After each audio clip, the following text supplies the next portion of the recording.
Ladies and gentlemen, welcome to the WWE Money in the Bank Post-Show Press Conference. My name is Byron Saxton, and we are here just minutes after WWE Money in the Bank. Feel free to ask our guests any questions if you have any. Now, let's get straight to it with our first guest this evening. Please welcome the superstar that went through an intense triple threat match earlier for the WWE Undisputed World Championships, Jack the Lock Raiden. Lock, we're aware that this is your first WWE Post-Show Press Conference. Here, you'll answer a series of questions asked by our community. Are you ready to answer them? Yes. Alright, first question comes from Ethan Escobar on YouTube. What is your redemption for returning back to the WWE Universe? It's simple. All that I ask to is be treated fairly in this company. I know WWE management will find this hard to believe, but I respect this product more than it respects me. 4 years ago, I worked my ass off to make this product the best it could possibly be, and in return, I get my ass kicked out.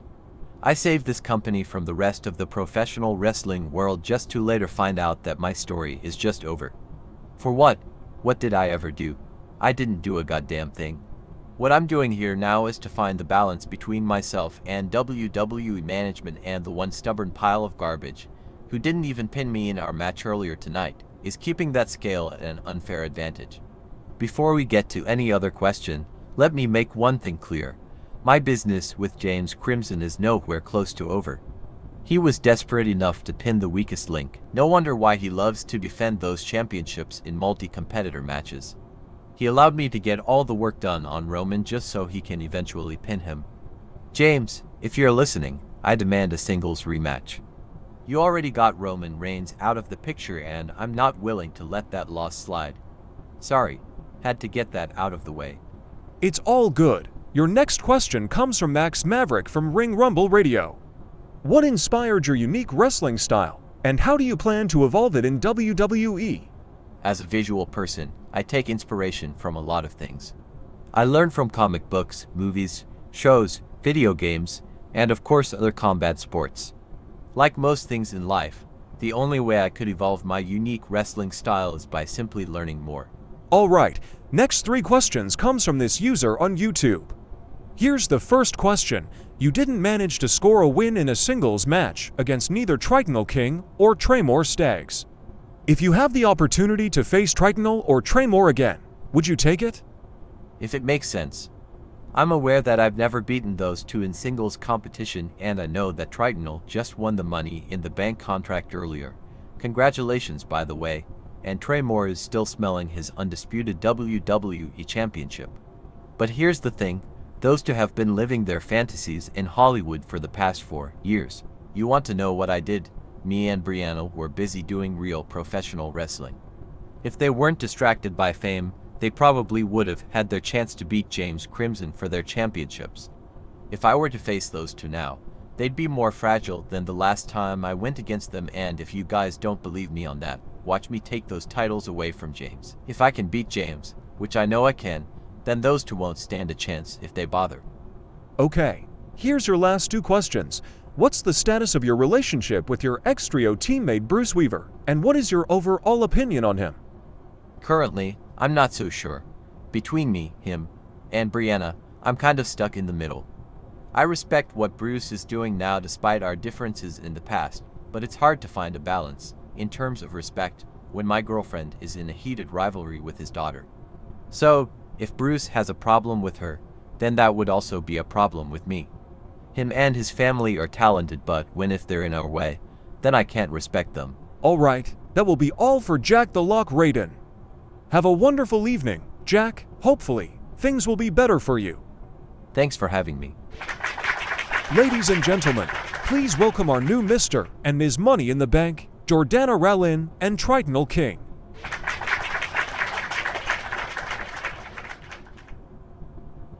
It's great to be here again, now as the 2-time Miss Money in the Bank. This is my first Money in the Bank contract. Congratulations on your accomplishments. Are you both ready to answer some questions? Yeah. First question is for Jordana, from Max Maverick from Ring Rumble Radio. Jordana, What was your reaction that your cousin is part of TBD and also champions there?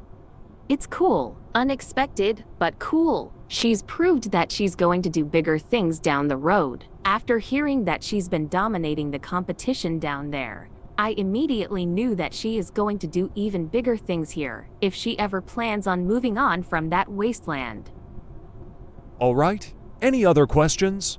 Tritonal. Hi, I'm Kat from Cat Film Soul. Congratulations on becoming Mr. Money in the Bank for the first time in your WWE career.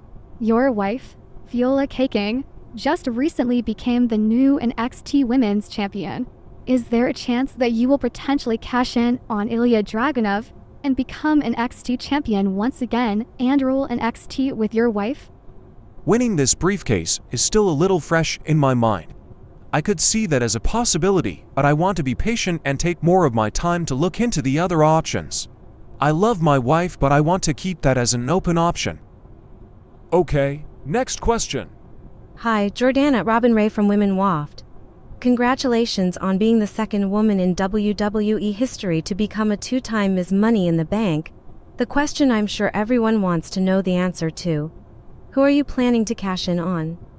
First, Robin, thanks, but I want to correct you on what you just said. I'm going to correct history here and proclaim myself as the first woman in WWE history to become a two-time Miss Money in the Bank. I didn't need some guy to climb up the ladder and do the work for me. I'm the first to put some effort. Now, about your question. Why should I tell anybody who should I cash in on? Why should I give Redina Heatherson, Gage Felicity, Viola K. King, JC Jane, or even whoever is going to end up holding that new Divas Championship, that kind of spoiler ahead of time? I know that worked out for me last time, but I'm planning to do even bigger things with this contract. My answer to you, Robin, is anybody. I don't care who they are, but they're holding something I want.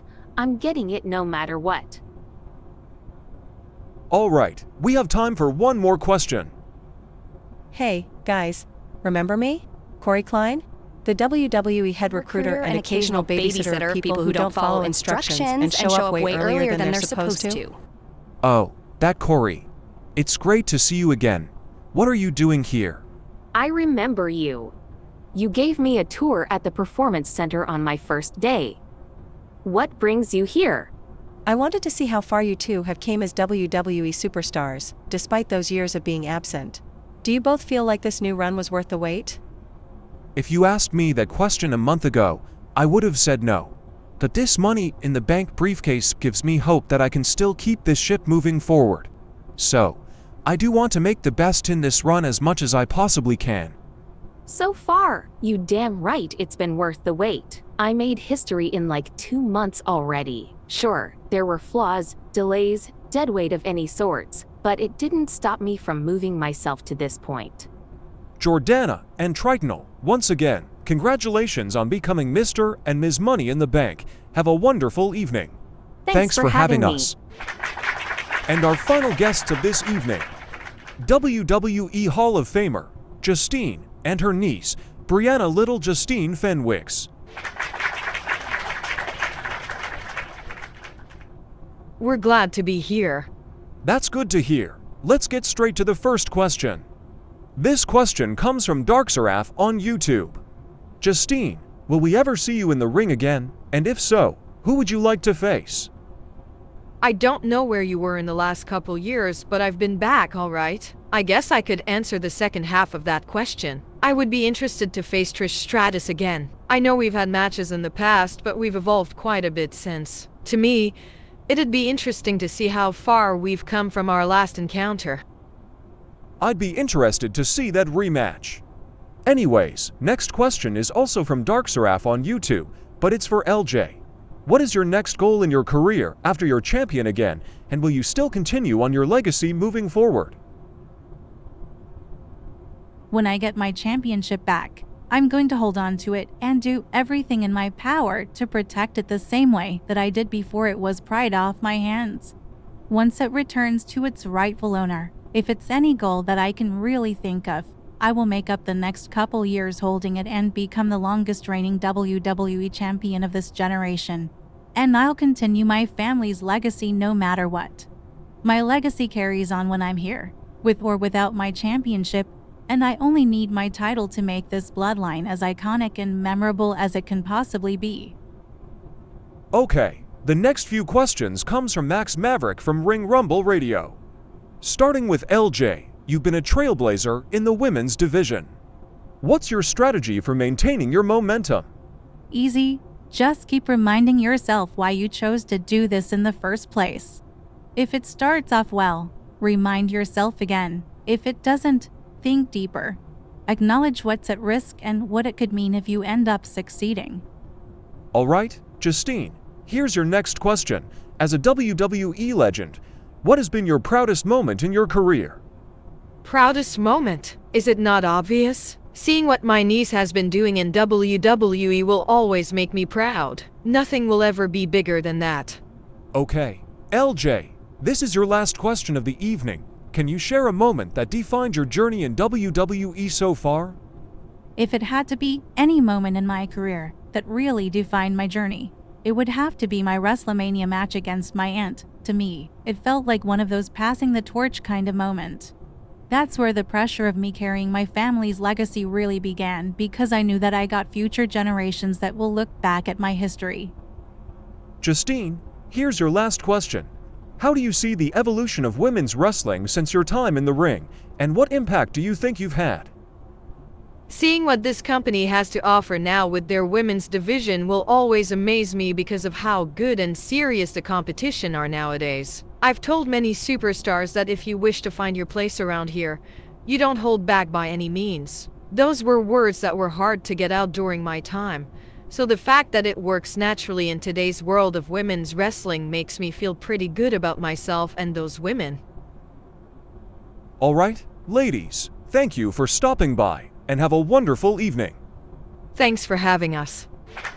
Byron, ladies and gentlemen, that concludes our WWE Money in the Bank Post-Show Press Conference. Thanks for watching, and have a good night.